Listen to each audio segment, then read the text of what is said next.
Hello दोस्तों, आशा करता हूं आप सभी अच्छे होंगे और आप लोग अपनी तैयारी में जुड़े हुए होंगे।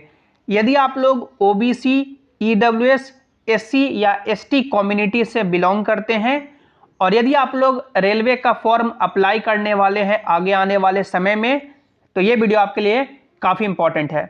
इस वीडियो में हम लोग बात करेंगे कि रेलवे में ओबीसी, ईडब्ल्यूएस, एससी या एसटी सर्टिफिकेट का फॉर्मेट कैसा होता है, कौन सा सर्टिफिकेट है जो वैलिड माना जाएगा, कौन से अथॉरिटी से आपको बनाना है, इसके लिए कॉम्पिटेंट अथॉरिटी कौन माना जाता है और कौन सा सर्टिफिकेट यदि आप लोग बनाते हैं तो डॉक्यूमेंट वेरिफिकेशन में मान्य होगा और आपको कोई भी दिक्कत नहीं होगी।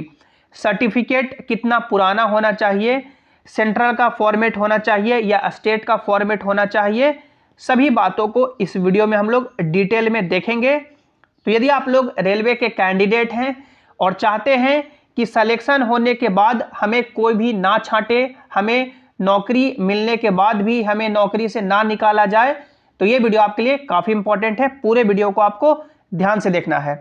और यदि आप लोग चैनल पर पहली बार आए हैं या अभी तक भी सब्सक्राइब नहीं किए हैं तो कर लीजिए, ताकि जो भी रेलवे के आगे के अपडेट हो उसकी सही और ऑफिशियल जानकारी आपको मिल सके।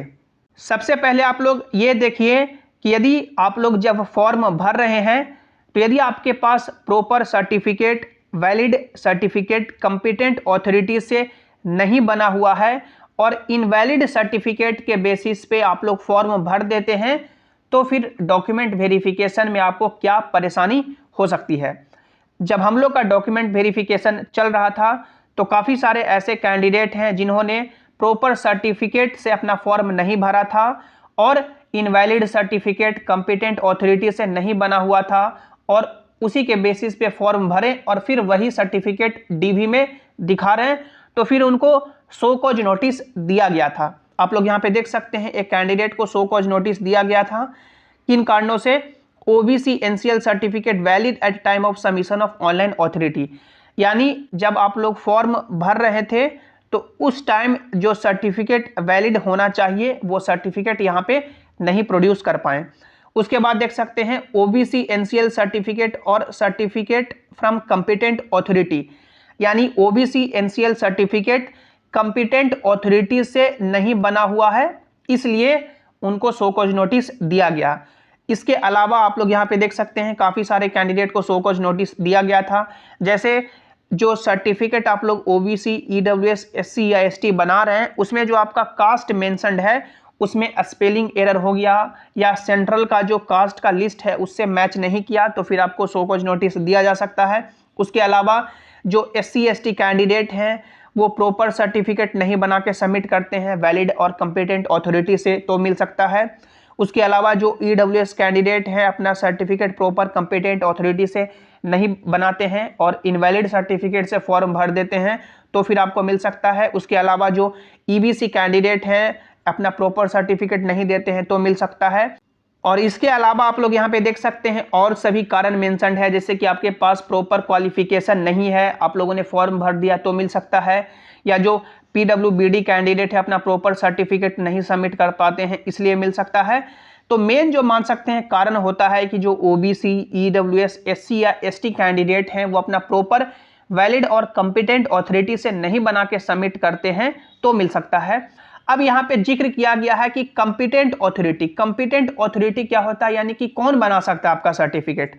तो इसके लिए आप लोग यहाँ पे देख सकते हैं जब आप लोग फॉर्म अभी भरेंगे रेलवे का तो आपको यहाँ पे ऑप्शन शो होगा इशूइंग अथॉरिटी, यानी आपका जो सर्टिफिकेट है वो किसने इशू किया है, और इसमें देख सकते हैं कितने नाम है, यानी कि इतना ऑप्शन आपके पास है। या तो आपका OBC, EWS, SC, ST certificate in सभी यानी कि इशूइंग अथॉरिटी से बना होना चाहिए, जैसे फर्स्ट क्लास स्टिपेंडियरी मजिस्ट्रेट, उसके अलावा एडिशनल चीफ प्रेसिडेंसी मजिस्ट्रेट, उसके अलावा additional deputy commissioner, additional district magistrate, chief presidency magistrate, collector, उसके अलावा देखिए deputy commissioner, district magistrate, executive magistrate, extra assistant commissioner, presidency magistrate, revenue officer not below the rank of tahsildar, sub divisional magistrate, sub divisional officer और the area where the candidate and his family reside and taluka magistrate. तो इतने सारे option आपके पास है, इन सभी में से आप लोग किसी से भी बना सकते हैं। लेकिन जब कैंडिडेट मान सकते हैं अलग अलग राज्य में रहते हैं तो किससे बनाना सुविधा होता है? तो आप लोगों ने सुना होगा कि जो कास्ट सर्टिफिकेट या OBC EWS SC ST certificate जो बनता है वो ब्लॉक से बनता है, यानी जो फर्स्ट स्टेप होता है वो ब्लॉक ही होता है। तो ब्लॉक में कौन रहते हैं? तो ब्लॉक में जो आपके रहते हैं ये देख सकते हैं revenue officer not below the rank of tahsildar. तो आप लोग यहाँ पे देख सकते हैं रेवेन्यू ऑफिसर जो आपका फर्स्ट होता है उनसे आप लोग बना सकते हैं। लेकिन बहुत सारे यानी कि ब्लॉक में रेवेन्यू ऑफिसर नहीं रहते हैं, यानी कि मान सकते हैं सीओ यानी सर्किल ऑफिसर रहते हैं, सीओ बना देते हैं। तो आप लोग यहाँ पे देख सकते हैं जो यानी जो ब्लॉक से आपका सीओ बनाते हैं उनका कहीं भी आपको ऑप्शन यहाँ पे नहीं दिया हुआ है कि आप लोग सर्किल ऑफिसर से बना सकते हैं। रेवेन्यू ऑफिसर से बना सकते हैं, जैसे आप लोग यहाँ पे देख सकते हैं रेवेन्यू ऑफिसर का ऑप्शन दिया हुआ है। यदि ब्लॉक में है रेवेन्यू ऑफिसर साइन करते हैं तो रेवेन्यू ऑफिसर से बना सकते हैं। लेकिन बहुत सारे ब्लॉक में, जैसे कि एग्जांपल से आपको एक सर्टिफिकेट दिखाते हैं, जैसे आप लोग यहाँ पे देख सकते हैं ये मेरा जो सर्टिफिकेट है, ये जो फर्स्ट स्टेप बना वो यानी कि ब्लॉक से बना, सीओ यानी सर्किल ऑफिसर बनाए, यानी जो अंचलाधिकारी होते हैं वो बनाए। तो आप लोग यहाँ पे देख सकते हैं BOB डबल CO ऑप्शन यहाँ पे आया, यानी CO का ऑप्शन आया, यानी सर्किल ऑफिसर का ऑप्शन आया, अंचलाधिकारी का ऑप्शन आया। तो यहाँ पे CO का, जैसे आप लोग यहाँ पे देखेंगे जब फॉर्म भरने में, तो CO का कहीं भी ऑप्शन नहीं है।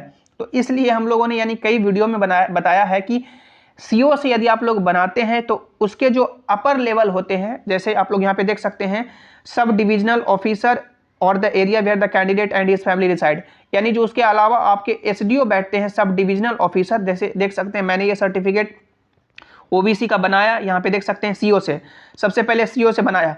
लेकिन CO का जो कंपिटेंट ऑथोरिटी होता है उनमें मान्य नहीं होता। यदि यही रेवेन्यू ऑफिसर से बना होता तो मान्य होता, लेकिन CO से बना हुआ है तो मान्य नहीं है।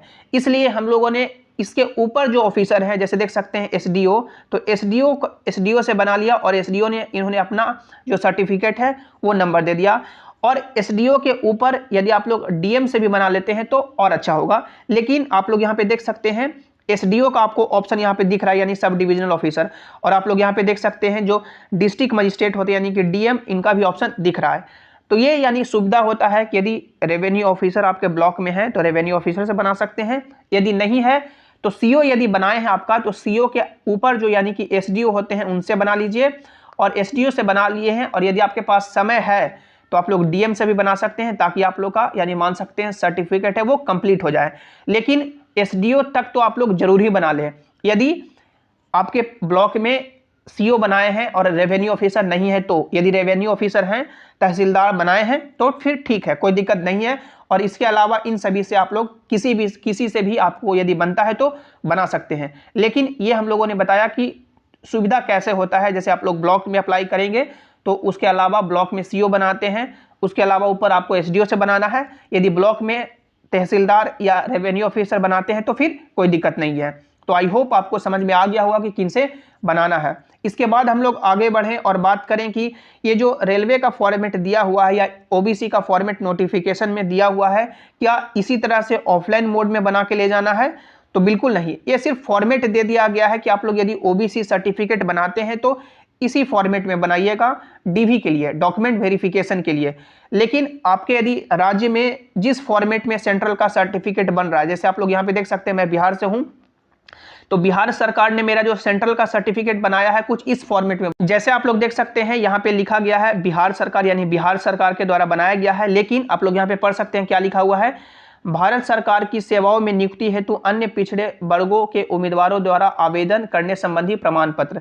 यानी बिहार सरकार के द्वारा जो बनाया गया है, लेकिन भारत सरकार की सेवाओं में यानी सेंट्रल गवर्नमेंट के जो जॉब है उसमें नियुक्ति हेतु के लिए यह सर्टिफिकेट मान्य है।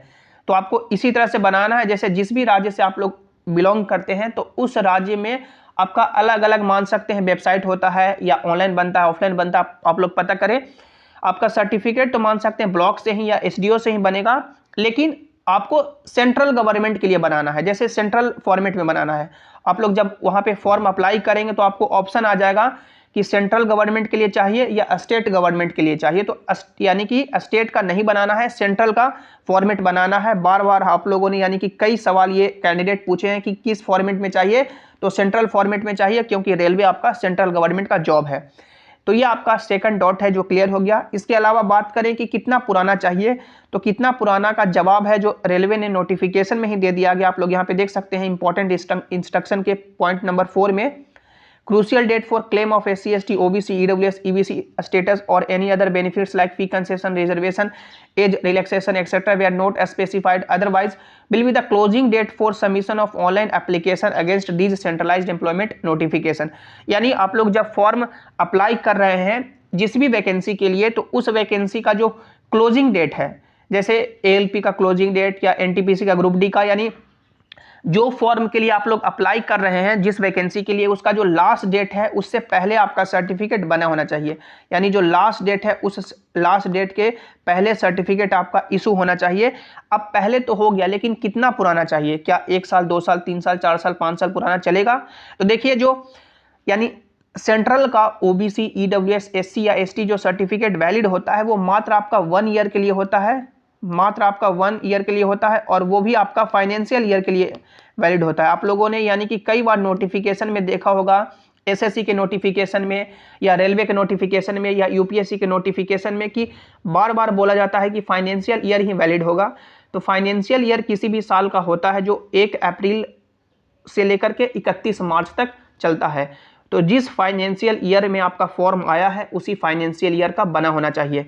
जैसे NTPC का फॉर्म आया या ALP का फॉर्म आया या ग्रुप डी का आया या टेक्नीशियन का आया, तो जिस फाइनेंशियल ईयर में आपका फॉर्म भराया जा रहा है उसी फाइनेंशियल ईयर में वैलिड होगा। जैसे एग्जांपल से कि 2024-25 फाइनेंशियल ईयर की बात करें, जैसे 2024 और 25 फाइनेंशियल ईयर की बात करें, तो 1 अप्रैल 2024 को शुरू होगा फाइनेंशियल ईयर और 31 मार्च 2024 को फाइनेंशियल ईयर खत्म होगा।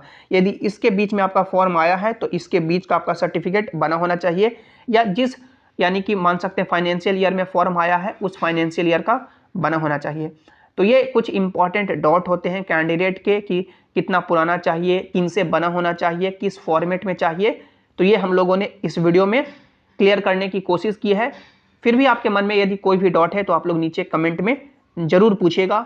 वीडियो को लाइक कीजिएगा, अपने चैनल को सब्सक्राइब कीजिएगा, और सभी इंपॉर्टेंट अपडेट के लिए आप लोग टेलीग्राम जैसिंग क्लासेस से भी ज्वाइन हो जाएं, जिसका लिंक आपको नीचे डिस्क्रिप्शन में दे दिया गया है। मिलते हैं अगली वीडियो में।